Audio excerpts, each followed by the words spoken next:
Assalamu alaikum everyone.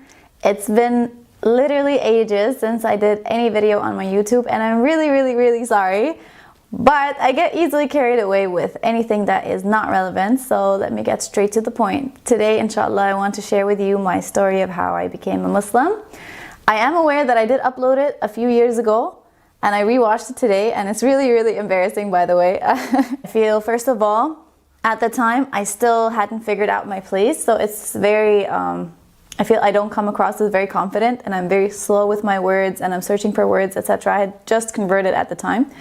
Also, I feel it's not elaborate at all.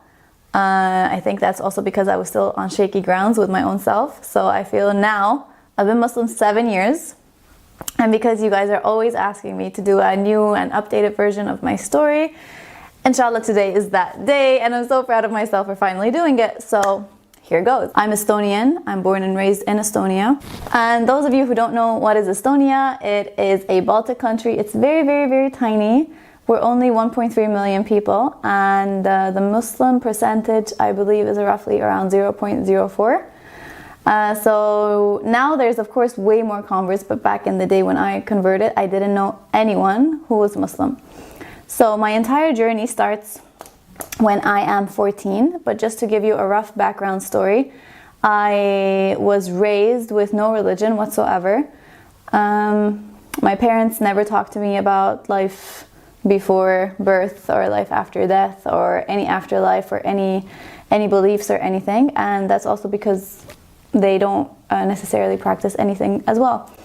And I truly believe that you can live your entire life in Estonia without ever thinking about God and never questioning your existence, or it's just not something that comes up. And the majority of the people in the country, they don't believe in any higher power.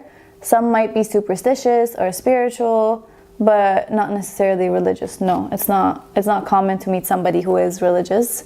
Even our grandparents, grandparents, it's just not there. So around the age of 14, me and my mom, we started traveling, and it was the first time in my life that I came across people of faith, it wasn't something I necessarily processed right away, but it was the first time, and it was very odd because my whole life I am somewhat brought to believe that people who have faith are kind of people without a backbone, weak people. They're just like someone you feel sorry for or something like that, which is really absurd. I realized that these people, they believe and they're normal people. So for me, I was like, something doesn't add up, like I don't get it. I didn't think much of it, but suddenly my circle of people changed a little bit depending on who I would hang out with, the people who I would meet, and we would add each other later on like whatever, MySpace or High Five, or we had something called Orkut. And that slowly started changing my set of mind, my thoughts a little bit, until one day, I believe now I'm around 16 years old. At one point, like, Egypt became the most easiest, accessible, cheapest destination to travel to, and we realized we'd been to all the resorts for so many times and we decided to go to Cairo. And in Cairo, instead of paying for a hotel, we found it's cheaper to actually rent an apartment or a studio or something, and we have more space and more freedom. So we rented an apartment in a place called Revert. And me and my mom, we were always obsessed with getting tanned and having darker skin. So I was always really sad that I'm really fair. So anytime I would always be the first girl at the beach and the last one to leave. And I had a really great, I had a like very fake tan on myself all the time. So we started going to a club over there in Rehab. It was just like it has, not a club like for dancing, a club like, you know, tennis and swimming pools and gyms, etc. So we started going over there, and they had something called Ladies' Days, which for me, it made life a lot easier because as a single girl in the Middle East, you would kind of get unwanted attention. So for me, I was like, oh, Ladies' Days, yay! I can feel like a lot more free and comfortable roaming around rather than uncomfortable. So one day I went without my mom, and I was just taking a tan in my bikini, and then next to me there were two other girls from Germany, and they were taking a tan as well. So we started chatting, and we became like, we really hit it off.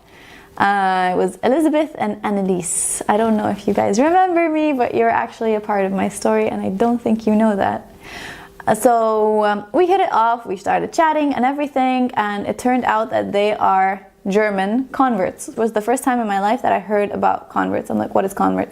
In my mind, Islam was just something distant, something for Arabs, something in the Middle East, something you need to keep away from me because it ain't for a white girl like me in Estonia, you know?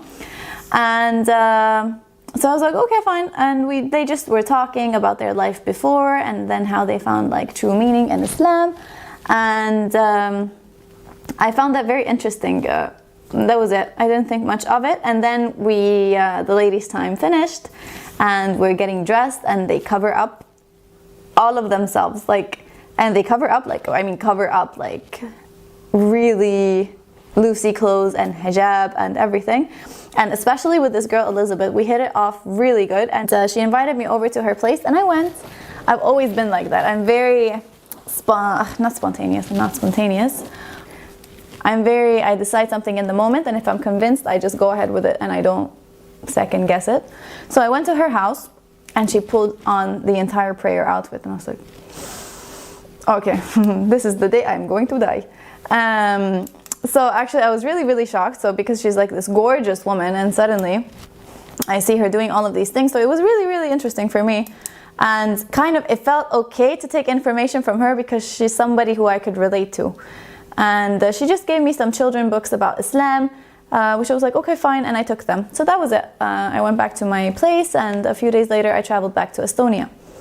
Then in the airport, another key person in my story, and Felicia. I don't think you also know you're a part of my story, but if you're watching, I hope you remember me.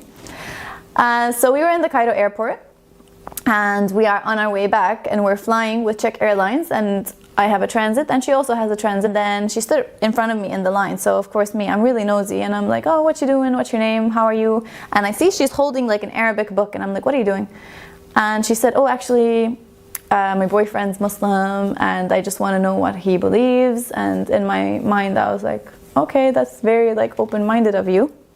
So she said, I just want to find out what he believes in. And so instead of fighting against something I know nothing about, I decided to learn the Quran, and I've learned the alphabet by now and I'm slowly trying to read it. For me, I was like, what? And since we had time in our hands, I told her, can you please teach it to me as well? So actually we had like a 5-hour transit, I think, and she taught me the entire alphabet at the time. And I think I still have that paper, by the way, of like alif and everything, and how it comes in the beginning and how it's in the middle and how it's in the end. And so I took that paper and I went my own way. At the time, I'm 16 or 17, I'm not sure. And I just went back home and I snoozed. I didn't think about it again. I hid those children books under my bed and I would just keep them there, like so my parents don't get a heart attack and think I'm going crazy or something. I would just put the children's books there. I just gazed at them and I was like, okay, that's nice, and whatever. I continued with school. I lived my life, and but then somehow it couldn't shake me. Like somehow these girls, they put questions in my mind that I'd never thought about before. Like, where do I come from? Where am I going? What's the purpose of life? I'm just gonna be like food for worms. Why do I ever get up from the couch? Or why do I make an effort? Or there were these questions that they would just spin around in my mind, and somehow over the course of time I developed an understanding that it does make sense that there's a higher creator. But I never felt the need to have a religion. I never had that, I never felt like I have to label myself. I think a year went by or so. And then I couldn't shake that feeling that, no, like, this can't be it. Like, you know, I looked around me and I would think, and I'm very surprised that I was like this, by the way. I'm a young teenage girl at the time. So like, subhanAllah. And I'm like, this can't be it. So I started slowly looking into religions. My best friend at the time, she converted to Christianity. So that was something on my radar. But I never fully understood the concept of Jesus. I didn't understand, how come I don't have to pray to Adam? And then I thought maybe it's my lack of knowledge. Like, I'm not convinced because I don't know enough. So I thought, okay, I should study it, right? Where to get the righteous knowledge, where to get authentic knowledge. That was always the issue, because whatever you Google, just like garbage comes up. But then it didn't answer my questions. For me personally, I am not saying anything against Christians, but for me, it never answered any of my questions. Rather, I always felt more insecure, and I felt I have more questions, and I was even more confused. And I was like, Matthew who? And Luke who? And there's only a translation, and there's no original, and there's so many versions, and then the Trinity. And it just, for me personally, it didn't add up. And the same thing with Judaism.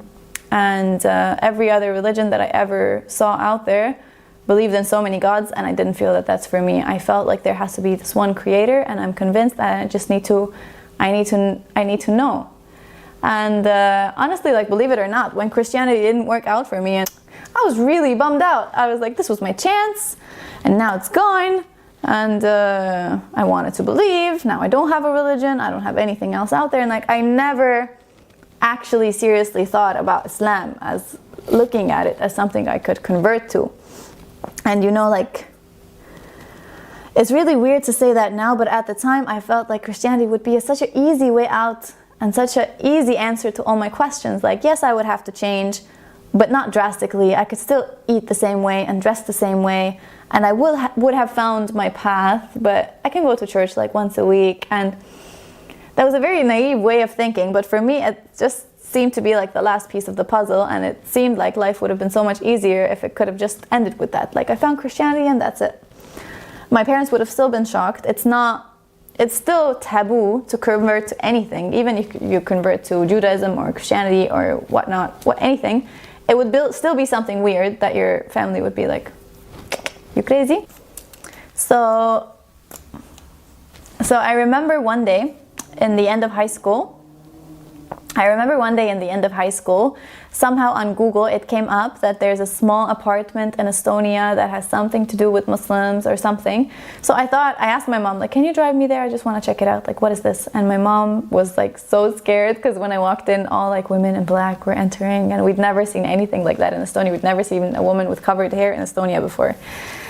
So I went in, and that was honestly like actually an experience that put me off. The moment I entered, they put on a hijab on me, and I had no idea what is that. It was very, very strange. I don't agree with this kind of approach. But anyway, it was what it is. And at the time, there was only a small apartment that they would rent out for Jumu'ah every Friday for prayers, and there would be a small class. In Estonia, there's a small sect of Muslims called the Tataris.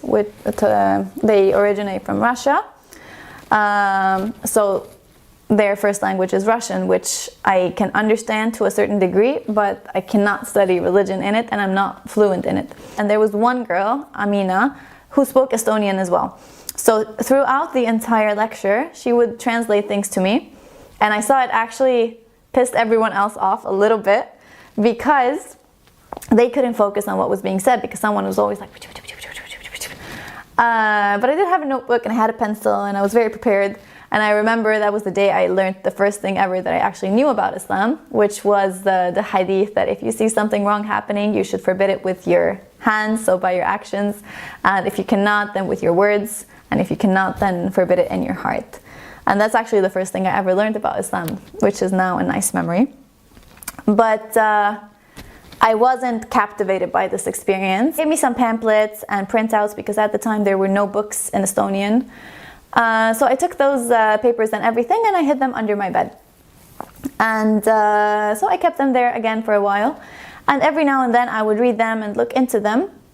And you know, now try to think of yourself as a non-Muslim who has never read any religious books. So all the Muslims who are looking at this, you know, we have Quran and Hadith and Bukhari and Muslim and Tirmidhi and all of these things and verses in the Quran, etc. And we number them.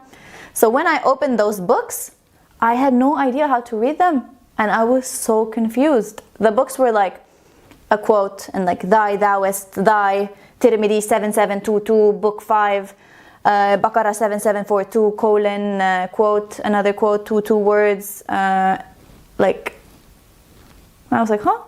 I didn't know how to read that thing. And I think that's something that doesn't occur to any Muslim writer who writes these books, because if you've never seen something like that, you have no idea what's going on. So I put all those books aside, and I felt my only chance to study this faith is if someone tells me. And I'm like, who's going to tell me? I don't know a single Estonian Muslim who will tell me or explain to me. And in the internet, everything was garbage, like I said. Everything I found was websites trying to bring Islam down, books about forbidden love and like honor murders and everything like that. So it was hard to find authentic knowledge. So I kind of kept it. But there was one book, A Brief Illustrative Guide to Understanding Islam. It was in English, and that was fairly easy to read. And actually in time, now if I look at myself in retrospect, if I would talk to other people, I would defend the point of view of Islam. But if someone would have ever asked me, are you Muslim? I'll be like, are you out of your mind? The first time I ever opened the Quran, believe it or not, I had a sticky note and I wrote down everything I didn't like. I graduated high school and I decided to take a gap year because I had no idea what I wanted to do with my life. And in the course of that gap year, I actually started getting more into studies of religion, slowly. So now it's been years that I'm into this topic. But everything I ever studied and the journey I went through, it was all me. I never told my parents, I never told my friends. It's something that's not, I don't think you would find a lot of people's sympathy. Maybe now a little bit more, but back then, like, no, I never even thought about sharing it with anyone. I was still stuck in that same place. I had belief in God and I felt like, okay, He knows I believe in Him. That should be good enough. I shouldn't need a religion to label myself. But in time, like I said, it wasn't enough. I felt like if I'm here, then I should probably do something. And I didn't know what that something was. So I was on the lookout for that something. That I started actually subconsciously believing in what Islam teaches, but I would never admit to myself that I was Muslim or even that I believed in Islam. So I started this kind of like cat-mouse game with my own self. Like I would believe, but I would convince myself that I don't. So I was actually looking for something wrong with it to convince myself that this is not it, because it's terrifying. I just kept somehow stumbling onto information that was all about comparative religion. And Islam did make the most sense, but then still I would deny it because it was just scary. I was scared. When I still wasn't a believer, I remember somebody asking me that, okay, let's pretend that in the end God's not real and it's not there. So the believing person is asking me, what will I have lost? Nothing. I was always aiming to be a better person. I always tried harder, I tried better, and I had God by my side. And what will you have lost? Nothing. But on the other side, do you dare to even imagine if God is real? What will happen in the end? What's going to happen to me? I'm good. What's going to happen to you? If you had all the signs and you ignored them. You are one tiny girl from Estonia. Do you have the courage to take that responsibility of deciding that no, there is no higher power, there is no God, and this is not my path? And I remember that scared the heck out of me. And this was something that really motivated me. I was always in the back of my mind. I was like, what if there's a 0.01% that I'm not right? I'm not smart enough. I'm not clever enough. I don't have a bachelor's, master's, PhD. I don't have anything. Do I have the courage of saying that, no, this is not it? So that was something that really motivated me and pushed me to try harder and go stronger. One day online, I was just looking for ways to study Arabic, and I found out that actually an Islamic center had opened up in Estonia, and there was going to be classes for Arabic, and those classes were free. I'd never seen anything free in my life before, so obviously I was like, no, I need a spot in this class, I need to take this class. So automatically I signed up, and the teacher of the Arabic class was actually a convert who had studied Arabic and done her master's degree on it in Sorbonne in France. So she was actually the only person qualified to teach Arabic and to teach something within the scopes of Islam in Estonia. But I was not signing myself up for an Islamic class, I was signing myself up for an Arabic class. So I did go to that Arabic class, but she automatically signed me up to the Islamic class as well. And I was like, hey girl, no. But then I was like, why wouldn't I take it? I'm already on this quest, might as well. It's not gonna hurt. But I was so scared to go to that mosque or Islamic center. I don't know why.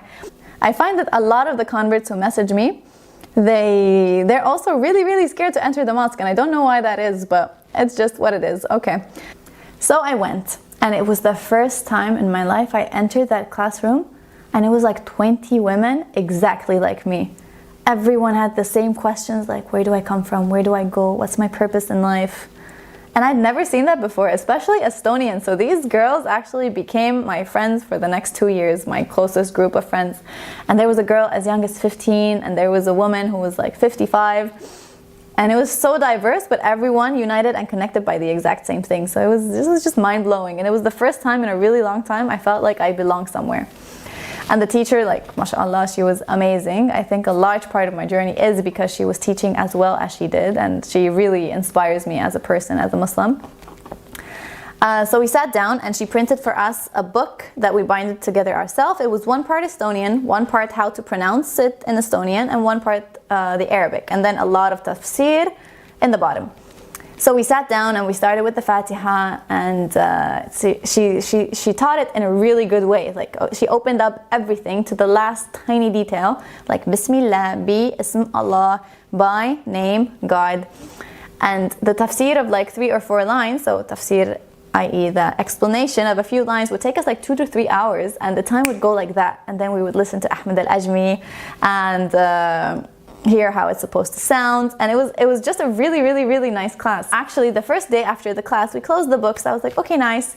And I don't know for what reason, I went home and I memorized Fatiha that day. So that comes to help me later when one day I learned to pray. But I don't know why. I think I thought it was exotic or something. I learned the Fatiha.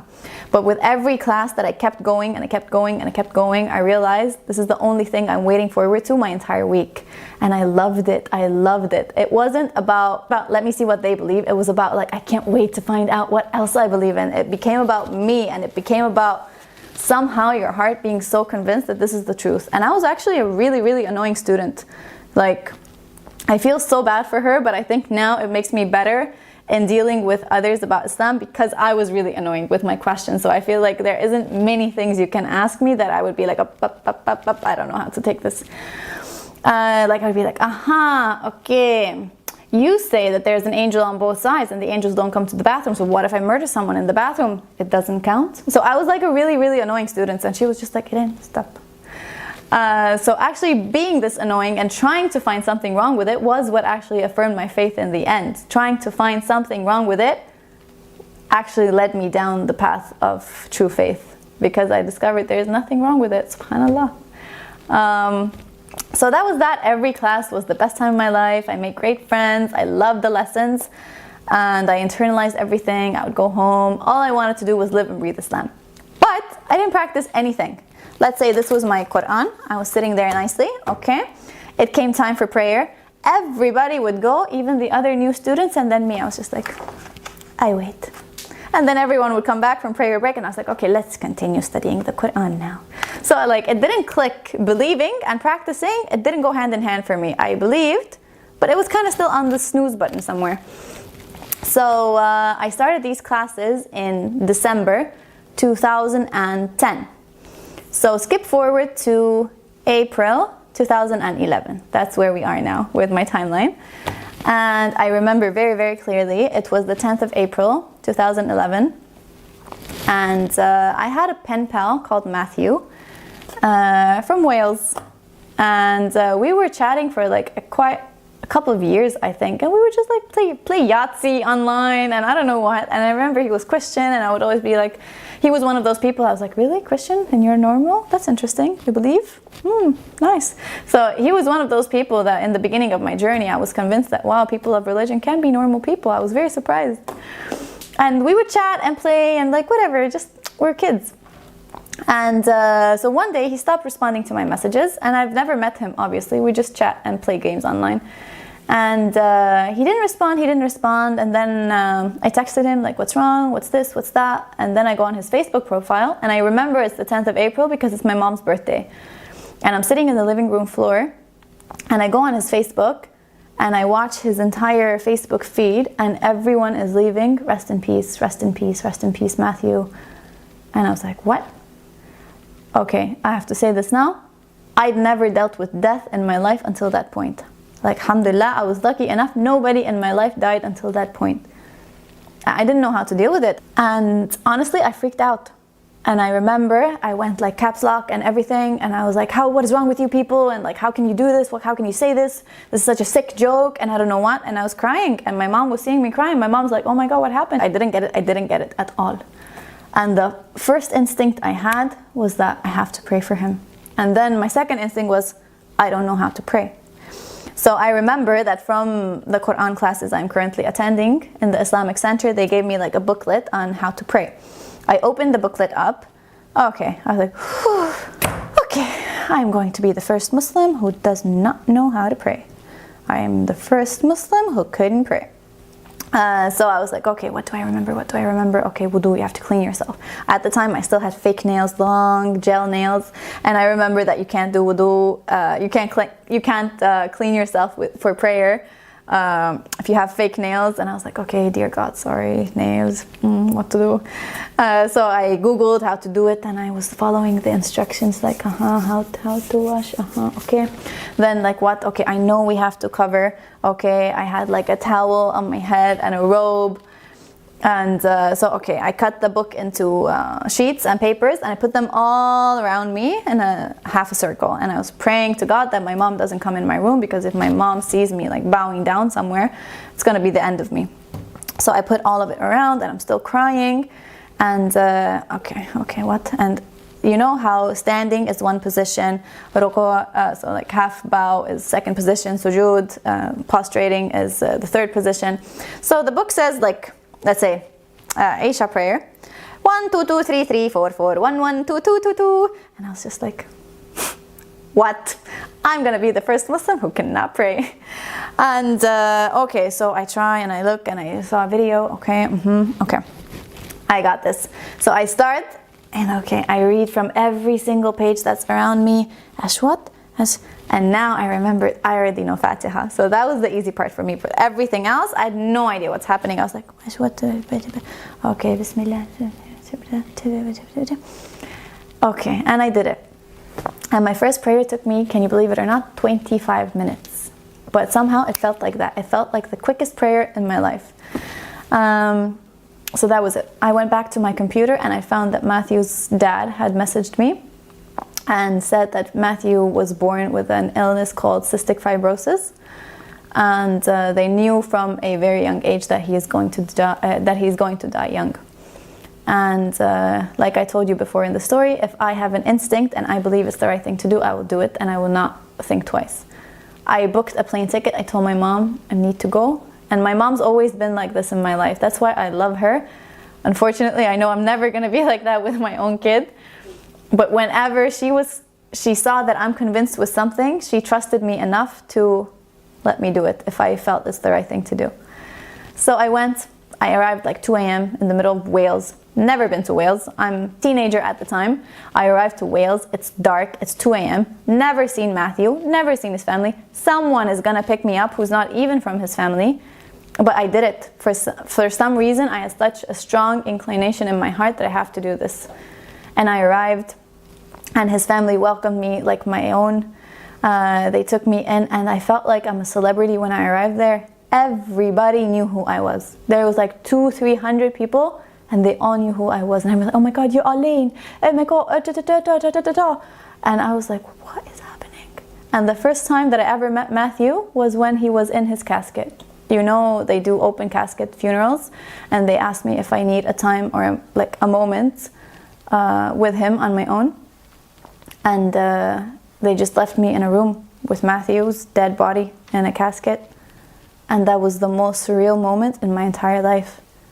I couldn't come to terms first with his death. I couldn't come to terms why he didn't tell me anything.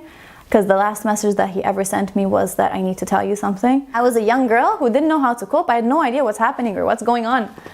And the only thing I kept repeating to myself is that his death meant something, his death meant something, his death meant something. It's the day I started to pray, and I'm never going to give it up. And subhanAllah, I never stopped praying. Till today, I've never missed a prayer. And I don't know when I would have started practicing Islam if it wasn't for this. It's so crazy. So his parents welcomed me. I slept in the morning. It was the funeral. The mom said she's not going to go to the funeral. She can't bury her own son. I've never cried like that in my life. You know when you see somebody else's sorrow, it can internalize, and it was the saddest thing I've ever seen in my life. And we entered the church for the funeral, me and the mom and the dad. Can you believe it? We've never met. They don't know who I am, anything. And it's the three of us holding hands walking to the funeral, and we've never, who am I? Who am I? And I've never cried like that in my whole life. And every time I would have a free break, I carried something with me, and I would try to pray, again with my papers and my booklet and everything. And I took prayer slowly. At first I took 1, then 2, then 3, then 4, and then Fajr came later. But that was the day I started. And so I came back. I remember I told everyone in the Islamic center, like I was holding very deep conversations, how like, oh my God, everything you taught. I told my teacher that, oh my God, everything you taught me, how you're never supposed to take tomorrow for granted, and don't go to sleep expecting that you're going to wake up in the morning, and don't wake up in the morning expecting to return to bed in the night. You never know what's tomorrow. And that really, really, really shook me. And my teacher was like, yes, that's why you need to act. Are you ready to take your shahada? And I was like, oh, no, no, no, no. So she's like, can you write me a short story about your story with Islam so I can put it on our local website? And I was like, okay, fine. And I wrote together a draft. And my last sentence was, inshallah, one day I'm going to be a good Muslim. And she messaged me back. She's like, what do you mean one day you're going to be a good Muslim? And I was like, I'm not one now. And she's like, oh, sweetheart, as soon as you believe in La ilaha illallah, it means that you're Muslim. I was like, what? So I remember, like, even though it was all happening, I had never for a split second thought of myself as a Muslim. And I was like, oh my God, then I was freaking out, because no one in my family doesn't even know I'm investigating anything. Hinduism, Buddhism, Judaism, Christian, anything. They don't know anything. And I'm going to be like, greetings, people. I'm Muslim now. So I was like, oh my God, I was freaking out. For the next couple of months, I remember I was consciously trying to leave signs for my mom that at least I believe in something. Like, oh mother, I attended this conference, and oh mother, have you ever contemplated over life and death? And oh mother, I think there's a higher creator. It doesn't make sense. Like, I would always start leaving little hints and clues, because I was like, oh my God, oh my God, oh my God, they're gonna think I lost my mind. So anyway, and then again, she's like, are you ready to take your shahada? And I'm like, no, everything for me started in Egypt. I want to do it in Egypt. And she's like, sweetheart, you are the one who just witnessed that there might not be a tomorrow. Are you willing to take that risk and wait? You don't know when you're going to go again. And then she's like, I want to do something. I want to take a group shahada, so all the girls in the class get the chance to do this together. So I was like, wow, that's something really, really unique, especially for a country like Estonia, when we're only 1 million people and nobody's Muslim. So yeah, that's it. I said, okay. And the 14th of May, 2011, we took our shahada. We were 12 girls and 1 boy. Everyone in a row, Ashhadu an la ilaha illallah, Ashhadu an la ilaha illallah. Everyone was crying. Everyone was, of course, like, Allahu Akbar. And it was just a crazy day. Like, I remember all those girls. I remember it like it was yesterday. And I remember also not having anyone to share it with. I went home like it was any other day. Couldn't show my happiness, couldn't show my excitement, but inside of me I was like, oh my God, I'm Muslim now. And I remember a few months after I'd taken my shahada, it was Ramadan. Ramadan in Estonia at the time, sunset was 10:45 p.m. and time for the dawn prayer, which is when you have to start fasting, was at 2. So I thought, I'm going to be the first Muslim who cannot fast. But subhanAllah, actually, I asked for my same teacher to give me a class or like a lecture on what is Ramadan and how to behave in Ramadan. And it was actually very, very helpful. And despite the extremely long hours, I think it was one of the easiest Ramadans that I've ever had. But of course, I was fasting in secret. And it was hard, but I didn't feel the hardship at the time. I've been Muslim for 7 years. And I've never felt the way I felt back then. Yes, it was hard and life was a struggle and I didn't belong anywhere and didn't have any friends and my family didn't know. I was Muslim for secret for years. For years I would pray in secret, fast in secret, alone, always alone. But at that time your Islam is so strong, it's like your drug, if I can explain it that way. You're so high on it, you're oblivious to everything that is a hardship because of it. And that time, unfortunately, it does not last, but it's a very, very beautiful time. So if you're in it now, make the most out of it because it shall pass. But it was an amazing time. You feel like you finally found your purpose. You feel like you were blind, but now you can see. You feel like everything is okay in the end of the day. Your life has meaning. Your life has purpose. There's someone by your side. There's someone to turn to. There's a bigger picture. There's a reason for everything. So you have this inner peace, and this inner peace and light is what I wish for every person in the world. And it would so often make me sad to think that there are people who don't have it. it doesn't have to be Islam that gives it to you, but I just wish that you have it. It's such a beautiful feeling to find your purpose in life. So yeah, alhamdulillah. And I remember like in university, some exchange students would be Muslims, and for me now it's something that I identify myself as. And I would see like Kuwaitis and I don't know what, and I would walk up to them and be like, hello, I'm also Muslim. So people would be like, okay, good for you. It was always hard with the people who knew you before Islam. The new people in your life, they don't know you any other way, so it was a lot easier. So it was a lot easier for me to have a new environment. And then from moment one, I kind of tried to make the people who became close to me know that I'm Muslim right away, so they can either decide they want to be my friend or they don't. And I remember I would design my university schedules according to prayer. I would run out between classes, make wudu somewhere, take the tram, pray in a clothing store, like fitting room. But I would make it happen.